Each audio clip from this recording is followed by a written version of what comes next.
Muy bien, esta es nuestra clase número 3. El tema es roles en las familias cristianas y he puesto en paréntesis padres, cuidadores, hijos, nietos, otros, porque hay muchas personas que hacen parte de la familia.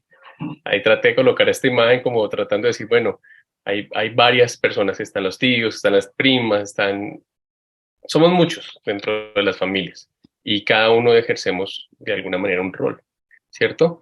Y he puesto estas dos imágenes pensando un poco en esto y es que claramente Dios, cuando uno lee la palabra de Dios, ve familias por todo el lugar, en toda la escritura siempre vemos familias, ¿cierto? Y nos habla especialmente de la familia, cómo fue constituida en los dos primeros capítulos de Génesis, ¿cierto? Que nos muestra una familia ideal donde está Dios en el centro y está una familia que cree en Dios. Ahora, vemos en nuestra realidad familias de diferentes formas, no solamente papá y mamá, sino vemos que se ha constituido de diferentes maneras. Por lo menos vemos un tío con un sobrino, ¿no? Y vemos un ejemplo bíblico que es, por ejemplo, Abraham y Lot, ¿cierto? Constituye una familia. Vemos otros ejemplos en la Biblia. Y cada ejemplo que vemos en la Biblia de cómo se han conformado familias surgen por diferentes circunstancias. Algunas porque inician en un matrimonio, pero hay otras familias que causan algún conflicto, alguna enfermedad, algún accidente, una guerra y se constituye de alguna manera otra familia con otra dinámica. Sí, por lo menos bíblicamente, por ejemplo, encontramos a la familia de Ruth y Noemí, ¿no? Una suegra con su nuera, formando una nueva familia de alguna manera, ¿cierto? Vemos familias, una madre, por ejemplo, soltera, recuerdan la hija del faraón, ¿cierto? Adoptando también a un hijo, que es Moisés. Entonces, cuando hablamos de familias, a veces solamente creemos que bíblicamente hay un modelo, pero cuando vemos familia vemos que esto es mucho más grande de lo que a veces imaginamos y siempre está en el centro de la familia. Y vemos a lo largo de la historia bíblica diferentes grupos de familias. Lo que creo que sí nos deja claro la Biblia es que está interesado en la familia. Por eso el tema es tan importante entender cómo Dios obra en medio de estas familias, ¿cierto? Vemos, por ejemplo, otra que me parece muy interesante es una madre que es israelita, con su abuela que es israelita, su hijo, que es griego, va a ser griego, que es Timoteo, ¿no? O sea, su padre que no es israelita, pero ahí surge otra. Hay otra familia que se va a conformar de alguna manera que va a ser Pablo y Timoteo, y todos los que andaban en pro de ser esa comunidad que llevaba el mensaje. Entonces, el tema de familias, hay una variedad, ¿no? Y cuando alzamos un poquito la mirada, miremos cerca a nosotros, ¿no?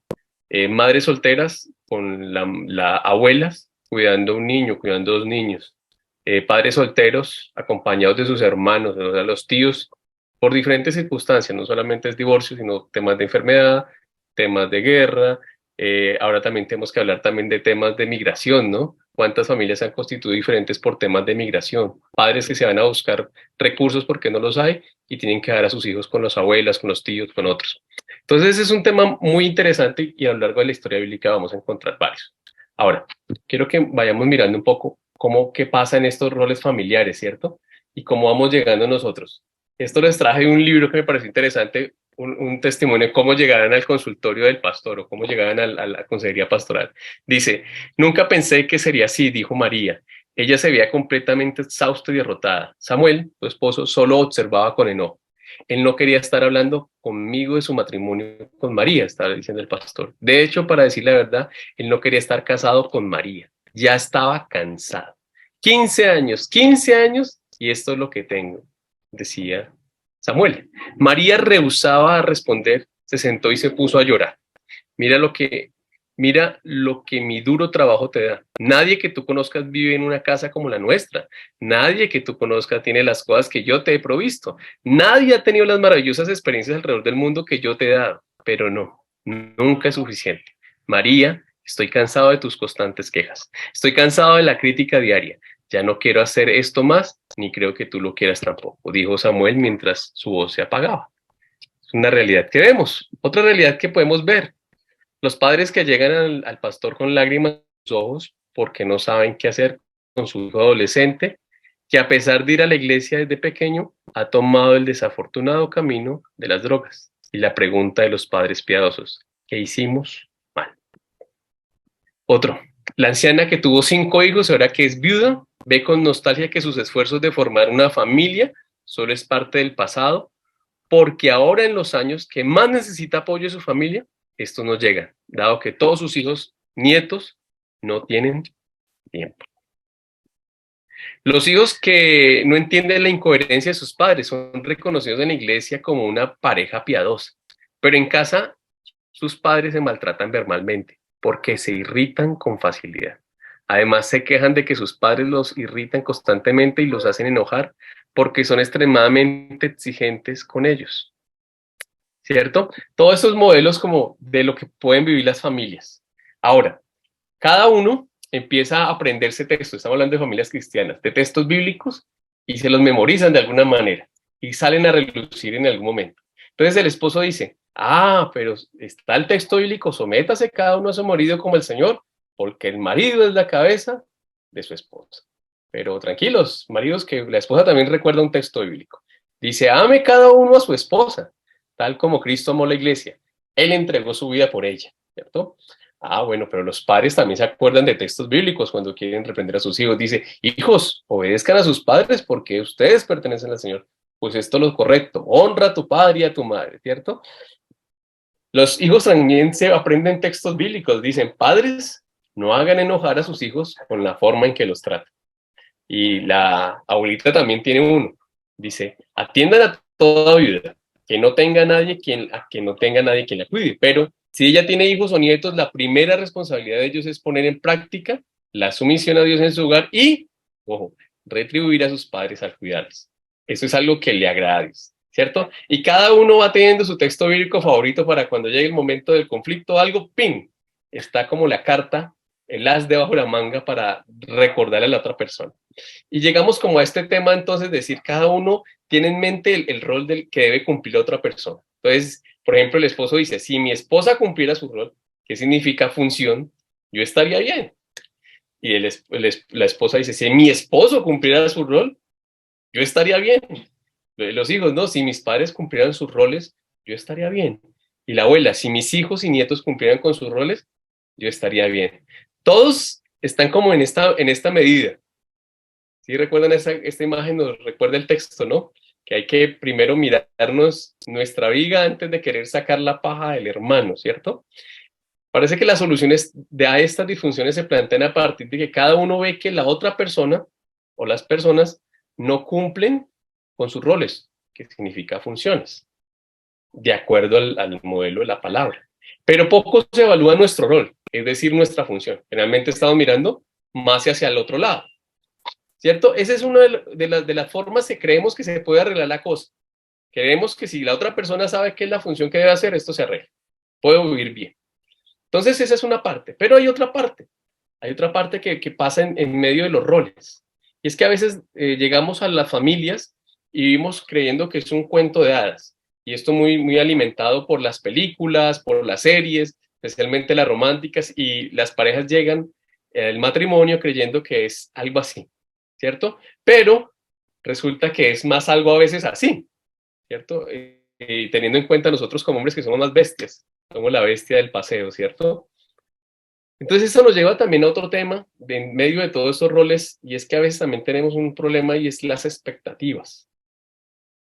¿Llegamos realmente a formar familias con expectativas reales o llegamos a formar familias con expectativas irreales? Una vez me encuentro dialogando de este tema familiares con varias personas cristianas y lo que observo constantemente es que solo se vive con expectativas irreales de sus familias. Y al vivir con expectativas irreales, esto siempre lleva al desengaño y al dolor. Ahora entonces uno se hace una pregunta. ¿Cuál es la naturaleza de los problemas familiares? ¿Será los roles? ¿Qué será? ¿Cierto? La ciencia de alguna manera ha querido también responder a esto y plantea estas dos luchas o una tensión entre naturaleza y crianza. Dice, hay factores, naturaleza, innatos que nos hacen hacer o sentir y pensar cosas malas o actuar de alguna manera. Hay una tendencia natural. Es como los que, no es que mi papá era así, yo soy así, eso es genético. Pero hay otros dicen, no, no, no, eso no es genético ni nada que ver, sino tiene que ver es con un tema de crianza. Entonces los problemas que las personas viven son producidos por fuerzas sociales, corruptas, abusos, traumas y cosas parecidas, ¿cierto? Estamos pensando en que las problemáticas no es tanto el tema de roles, sino que es el tema de nuestra naturaleza como seres humanos, dependiendo de dónde vivimos y cómo fuimos formados. Hay un filósofo español que se llama Ortega y Gasset, decía, yo soy yo y mis circunstancias. Y es pertinente mencionarlo porque me parece que apunta de alguna manera a algo que es, cada uno de nosotros es un ser único. Cada uno de nosotros venimos al mundo y en medio de nuestra vida vivimos experiencias únicas. Si cogiéramos dos personas iguales que nacieron el mismo día, todo, aún estas dos personas que estuvieron formadas con los mismos padres van a vivir experiencias diferentes. Y eso lo hace obviamente personas diferentes, ¿cierto? Pero el problema no está solamente ahí. Hay algo más que influye en la conducta humana, ¿cierto? Y por eso nos toca ir a la palabra de Dios, para que sea la palabra de Dios que nos diga qué es lo que está pasando. Pensamos que el tema es que los demás se aprendan el rol. Estamos pensando que tal vez llegamos con expectativas irreales, no tenemos expectativas reales, o pensamos que es un tema de cómo fue formado, ¿no? No, si esta persona hubiera nacido en otra familia, hubiera tenido otro contexto, esto sería diferente. Y estamos buscando como el culpable a esto. Pero la Biblia nos recuerda en muchas ocasiones esto. Dice que la desobediencia de Adán y Eva en la caída, cuando hablo de caída, recuerdo Génesis 3, que es el pecado, puso en movimiento una dinámica mortal que ha producido una gran devastación personal, social y natural. Lamentablemente la vida después del Edén no es como debería ser. Sin duda esto ha cambiado. Y es tanto así que la Biblia nos recuerda en diferentes partes que hay un problema interno. Por ejemplo, miremos Génesis 6:5, dice, el Señor vio la magnitud de la maldad humana en la tierra y que todo lo que la gente pensaba o imaginaba era siempre y totalmente mal. He utilizado para esto la versión Nueva Traducción Viviente, no lo observé en otras versiones, pero pueden hacerlo. Miren lo que dice Marcos, dice palabras de Jesús, dice, es que es lo que sale de su interior lo que los contamina. Pues de adentro del corazón de la persona salen los malos pensamientos, la inmoralidad sexual, el robo, el asesinato, el adulterio, la avaricia, la perversidad, el engaño, los deseos sensuales, la envidia, la calumnia, el orgullo y la necedad. Todas esas vilezas provienen de adentro. Esas son las que contaminan. Entonces nos está mostrando un problema dentro de nosotros, dentro de nuestro corazón. Ahora, esto nos debe llevar a empezar a ir aterrizando esto a unas expectativas reales. ¿Qué quiere decir? Nos deben recordar que aunque Dios ya envió a su Hijo al mundo para darnos las buenas nuevas de salvación, no podemos olvidar que el pecado en el mundo continúa haciendo presencia. Es decir, que el pecado no ha sido completamente erradicado. Por lo tanto, nosotros no hemos sido conformados plenamente a la imagen perfecta de Jesús. Esto explica por qué surge el sufrimiento, la tristeza y los conflictos aún hacen presencia dentro de las familias que temen al Señor. Vivimos con gente con defectos. Nuestras familias no están protegidas de esos defectos. Por eso tener expectativas reales de nuestra condición de pecadores nos ayuda, porque tenemos una perspectiva real y no irreal de nuestras familias. Es ahí que podemos enfrentarnos diariamente de mejor manera a las circunstancias que se presentan con los diferentes miembros de nuestras familias.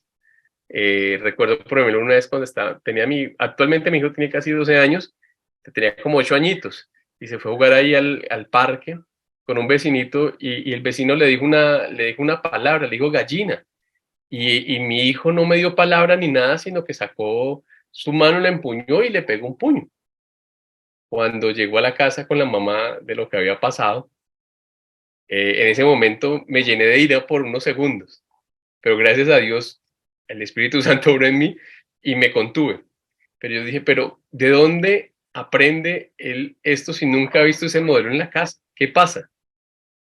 Y fue una oportunidad muy especial para recordarme a mí que mi hijo, el que tanto quiero, es pecador y que necesita tener un encuentro con Dios. Y fue la oportunidad para orar con él y nos fuimos al libro de Génesis y mostrarle lo que pasa en los conflictos y cuando no nos controlamos ¿Qué pasa? Y era el tema de Caín y Abel y cómo Dios quiso intervenir, pero no, Caín no quiso escuchar.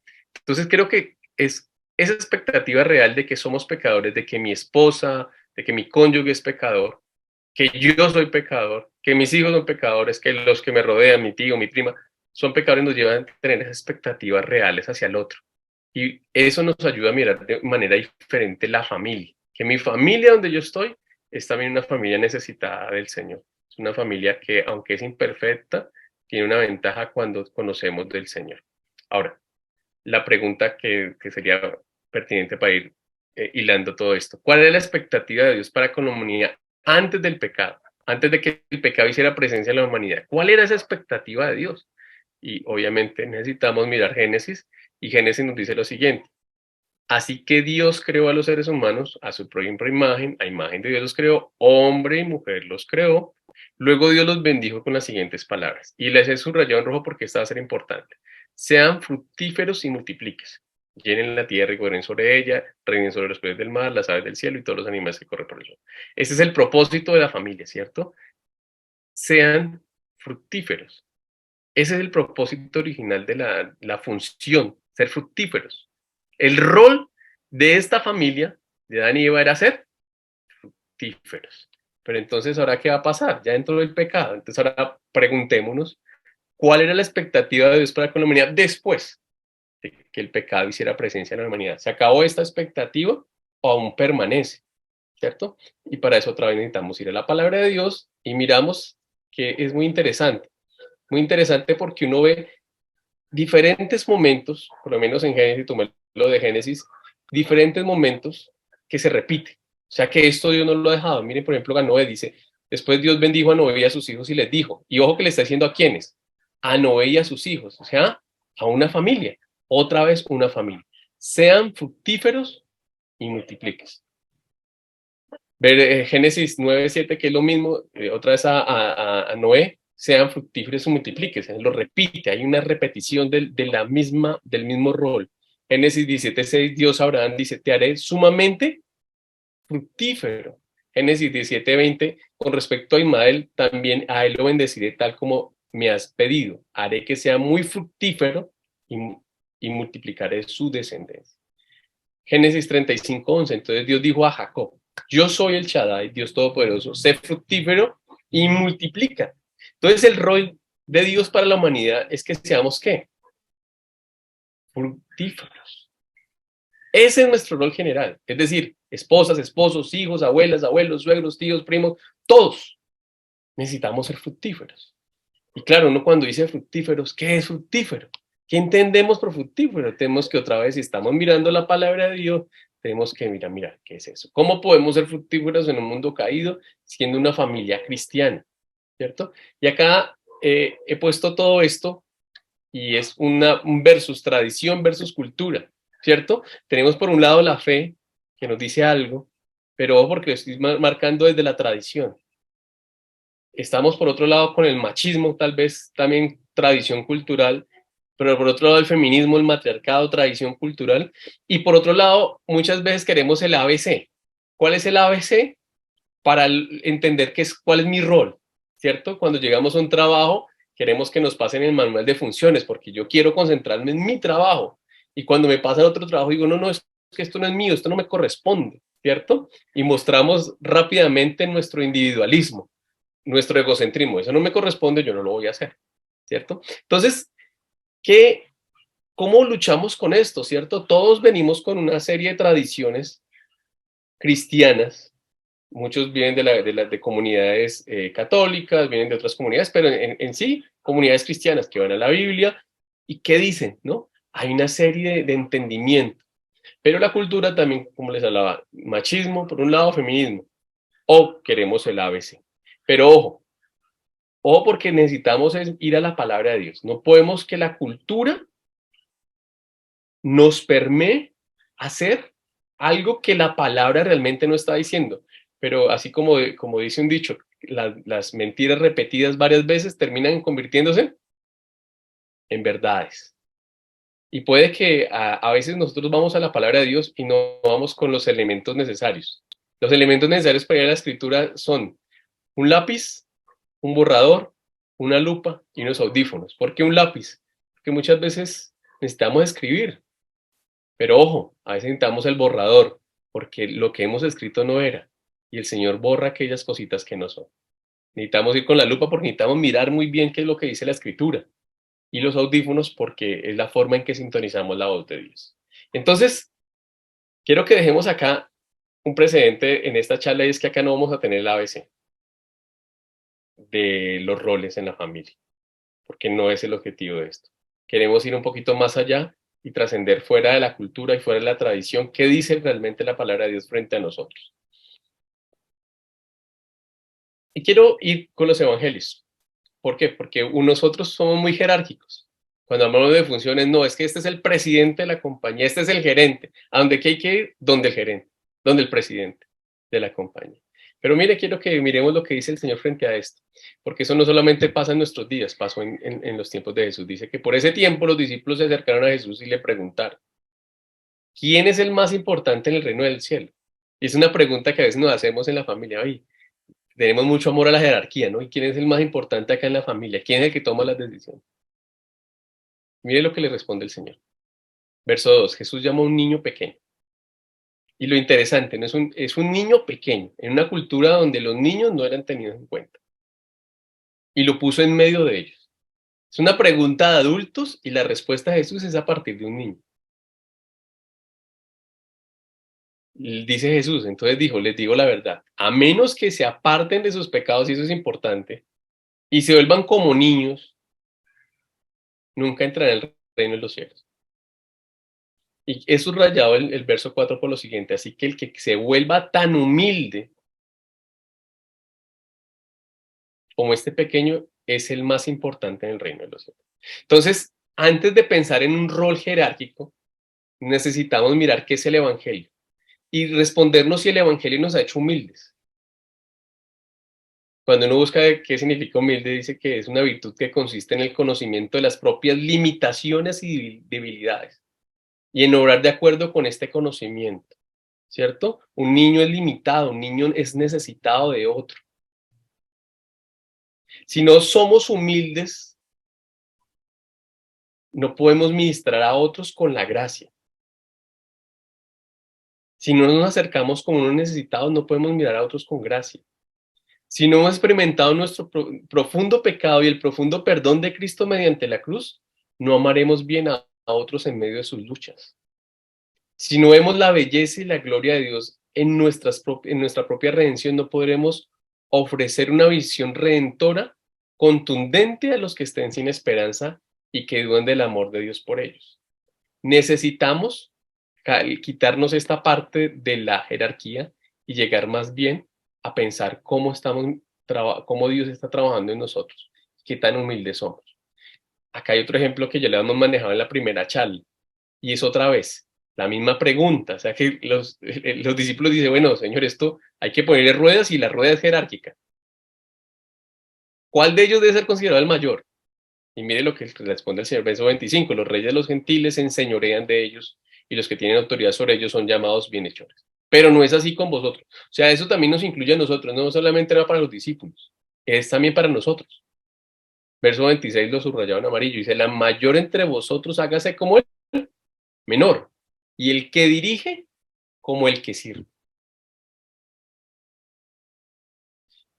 Si uno quiere mirar un poquito más acerca del tema de siervo, mírense Filipenses capítulo 2. Es un capítulo que nos muestra qué es ser siervo, qué es el modelo que el Señor quiere proponer en ese rol familiar.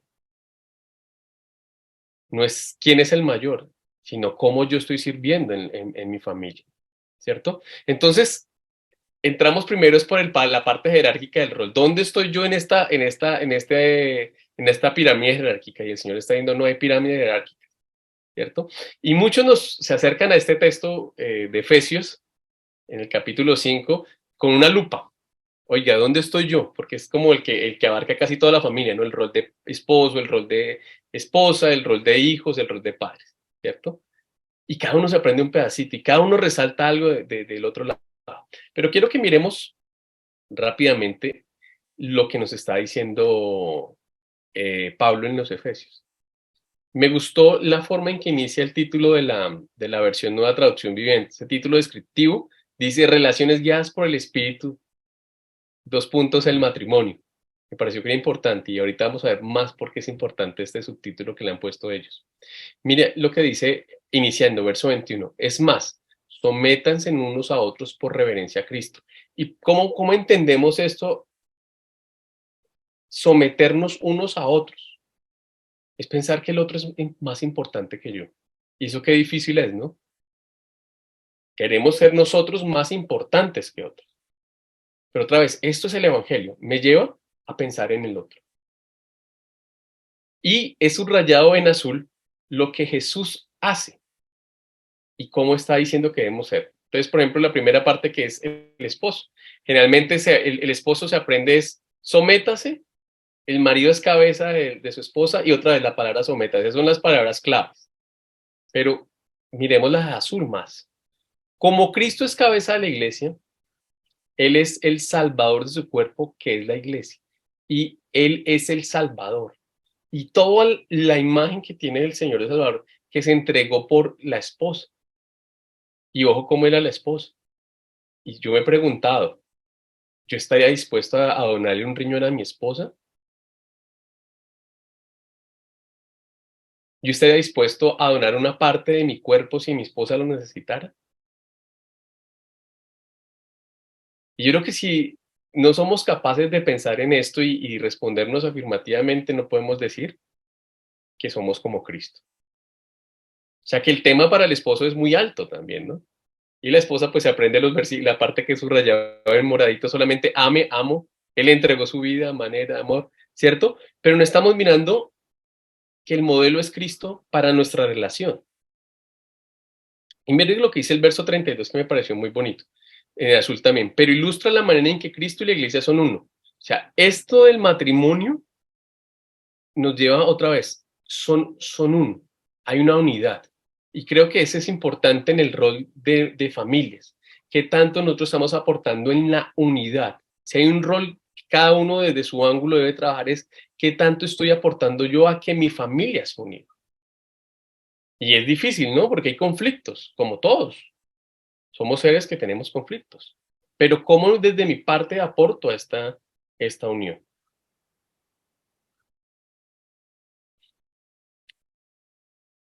Y otra vez, el texto se repite muchas veces, muchas cosas que queremos que el otro haga. Pero creo que lo de azul y lo que es subrayado en negro nos debe llevar otra vez. ¿Cómo el Señor está mirando esto? ¿Cierto? Cómo el Señor está enfatizando en que nosotros necesitamos, más que jerarquías, mirar al Señor. ¿Cómo fue su trabajo en la tierra? ¿Cómo fue su ministerio? Y el anhelo del Señor era que cada discípulo estuviera dispuesto a ser el más pequeño. ¿Cómo lo estamos haciendo en nuestra familia? ¿Estamos lavando los pies de los otros? El mismo pensamiento se repite en muchas partes de la Biblia. ¿Cómo está nuestra actitud humilde? ¿Cómo el Señor está trabajando en nosotros? Antes de pensar en exigir que el otro haga, debo mirarme primero cómo estoy haciéndolo yo.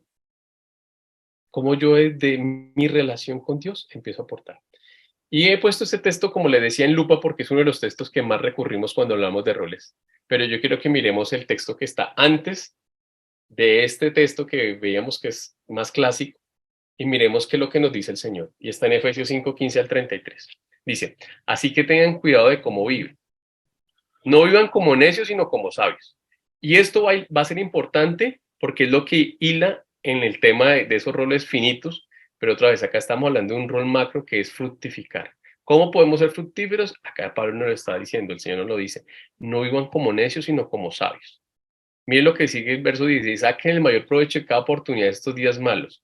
Cada vez que hay una problemática en la familia, es el momento para mostrar el Evangelio. Es momento para mostrar que tanto realmente el Señor vive en nuestro corazón. Como en medio de una sociedad que es mala, nosotros que somos luz no nos podemos esconder. Nosotros somos los llamados a ser la luz y la sal, ¿cierto? Y no nos podemos esconder, mis queridos hermanos. Si nuestra forma de pensar es aislarnos, no es por ahí. Verso 17, no actúen sin pensar, más bien procuren entender lo que el Señor quiere que hagan. Y esto es una parte importante dentro de las familias. Las familias tienen que tomar decisiones muchas veces. Y cuando se tiene ese pensamiento jerárquico que yo soy el mayor y que tomo las decisiones finales, que no me importa lo que los demás piensen, que esta es plata es mía, es de mi trabajo y no me importa los demás, ojo, porque tomamos decisiones a la carrera, no consensuadas, donde son importantes todos. Todos, cuando uno mira en ese modelo de Jesús, todos son importantes, esposo, esposa, hijos, padres, abuelos, todos son importantes y todos pueden aportar en una decisión. Tenemos que actuar tomar decisiones en comunidad y llevarlas ante el Señor. No actúen sin pensar. Somos muy impulsivos. Si tenemos problemas, por ejemplo, de compras impulsivas, pues el esposo no, o la esposa o el niño, lo que sea, no debería tener tarjetas de crédito, debería tener otra persona porque tiene problemas. Vamos a ayudarle. ¿Cómo le podemos ayudar? ¿Cierto?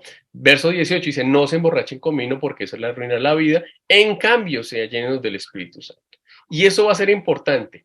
Nuestro rol fructífero en la familia se va a identificar en la medida que yo esté lleno del Espíritu Santo, ¿cierto? ¿Cómo el Espíritu Santo el que va a orar? Y otra vez, ¿cómo puedo yo ser lleno? O sea, este trabajo de ser fructífero no es solo, es un trabajo que requiere de ayuda externa. ¿Y quién puede hacer esa ayuda externa? Sin duda el Señor. Dice verso 19, cantando salmos y himnos, canciones espirituales entre ustedes. Otra vez, es un tema familiar. ¿Cómo estamos llevando a nuestra familia la palabra de Dios? ¿O solamente es algo del domingo allá lejano, solamente el domingo y entre semana? No. Necesitamos tener encuentros con el Señor todos los días. A nosotros como familia nos ayudó mucho la pandemia, porque fue un tiempo de dar prioridades y nos ha servido un montón. De lunes a viernes nosotros tenemos estudios bíblicos. Hay días que por ciertas circunstancias no lo hacemos, pero terminamos por lo menos orando. Pero digamos que hay un 80% de cumplimiento, por poner un porcentaje, y nos ha ayudado a crecer un montón como familia, a traer la palabra de Dios en medio de nuestra cotidianidad, en medio de nuestras luchas, de nuestras necesidades, de nuestras problemáticas, y es un momento para reconciliarnos. Pero necesitamos hacerlo todos. ¿Cómo podemos generar esos cambios? Y pienso, por ejemplo, en la familia de Timoteo, ¿no? Donde su abuela y su mamá conocen del Señor, pero el padre no, ¿cierto? ¿Cómo llega un Pablo a ser parte de esa familia también y a dar esa parte de mentoría a este joven? Y cómo a veces dentro de la iglesia hay mujeres maduras en la fe, hombres maduros en la fe, que pueden acompañar pronto a otros que necesitan un mentoreo. Somos parte de una familia más grande, extendida, que es la familia de la fe, que tanto actuamos como esa familia fructífera, que tanto estamos acompañando a la madre soltera, al padre soltero, a la abuela, al abuelo que está tal vez con sus nietos. Dice el verso 20, y den gracias a Dios por todo, a Dios el Padre en el nombre de nuestro Señor Cristo. Esos espacios para agradecer, para ir ante el Señor y reconocer que es Él el que nos ayuda. Este texto no lo quiero desarrollar, pero quiero que miren porque es muy interesante. Colosenses es un paralelo de Efesios y en la dinámica. Si ustedes miran el verso 18, casi que dice lo que dice Efesios, ¿cierto?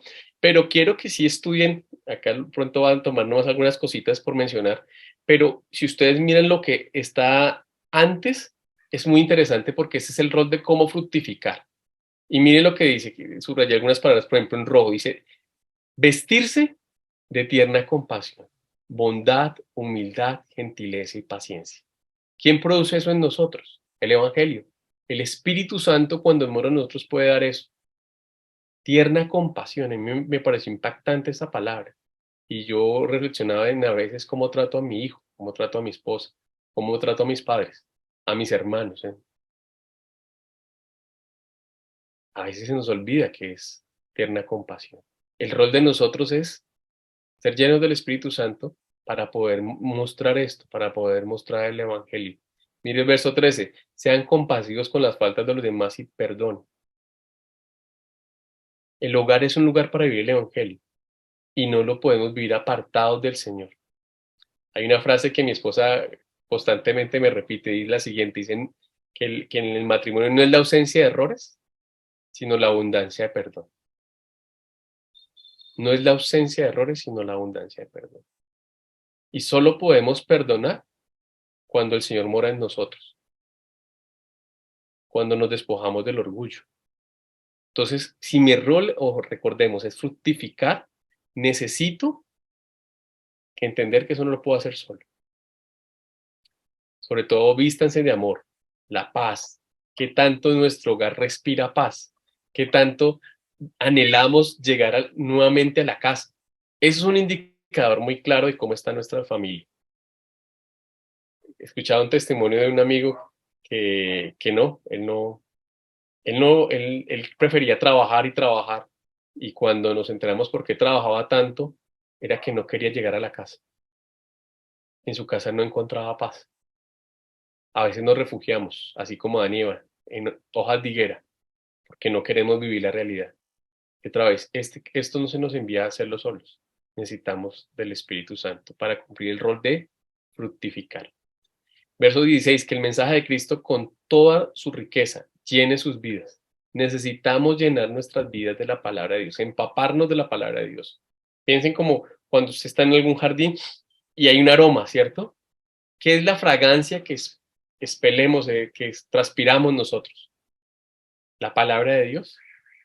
En medio de los desafíos que tenemos, en medio de los conflictos a veces que tienen nuestros hijos, que tenemos con nuestros cónyuges, enseñe y aconseje unos a otros con toda la seguridad que Él da. Ese es un tema para fructificar. Nuestros hijos viven diferentes circunstancias. Recuerdo una vez mi hijo, en el parque hay una niña que le formaba problema y no lo quería.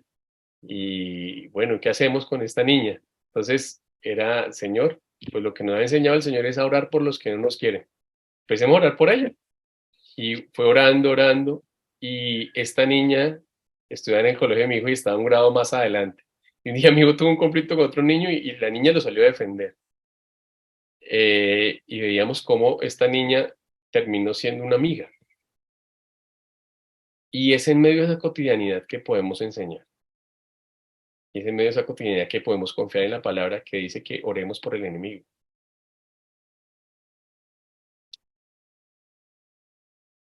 Volvemos otra vez al mismo punto. Dios nos invita a ser fructíferos. Y quiero mencionar que lo encuentro también en Génesis, esa palabra de José a sus hijos. José, el hijo de Jacob, dice, José llamó a su segundo hijo Efraín porque dijo, Dios me hizo fructífero. ¿Quién lo hizo fructífero a José? El Señor. ¿Cómo podemos nosotros cumplir ese rol de fructíferos en nuestras familias? El Señor.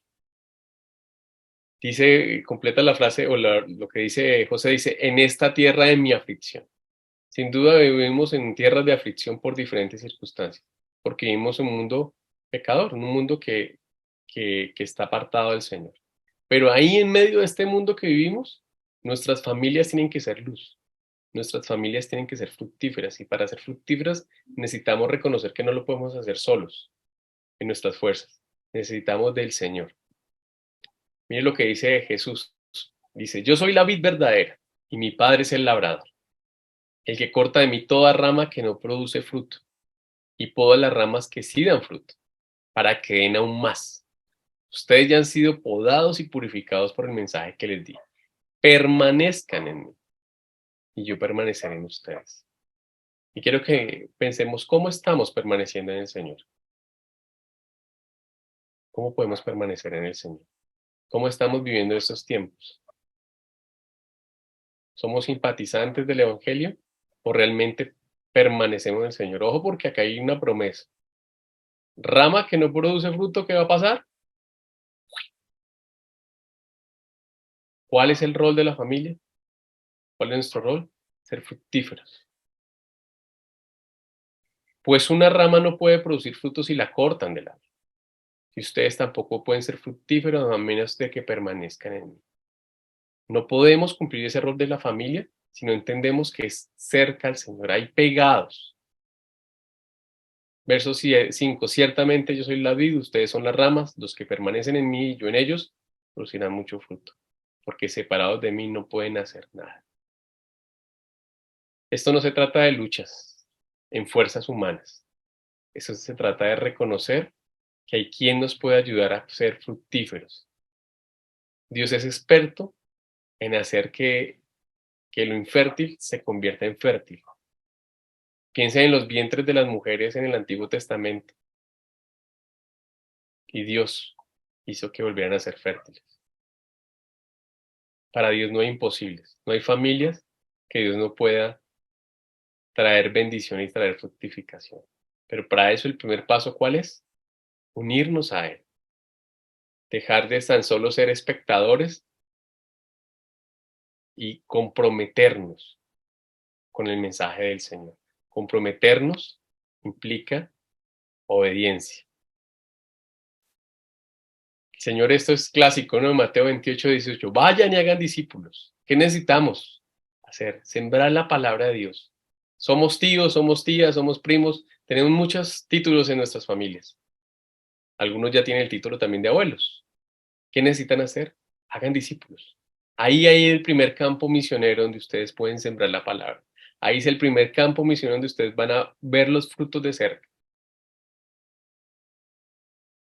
Esto, como les decía, no lo podemos hacer solo.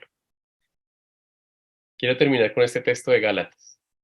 Dice, ya no hay judío ni gentil, esclavo ni libre, hombre ni mujer, porque todos ustedes son uno en Cristo Jesús.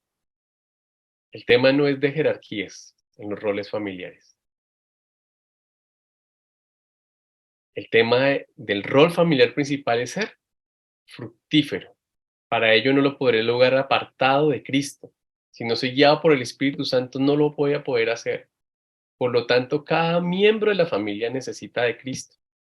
Mamás, papás, tíos, abuelos, acá todos, hijos, nietos, todos. Si estamos en Cristo,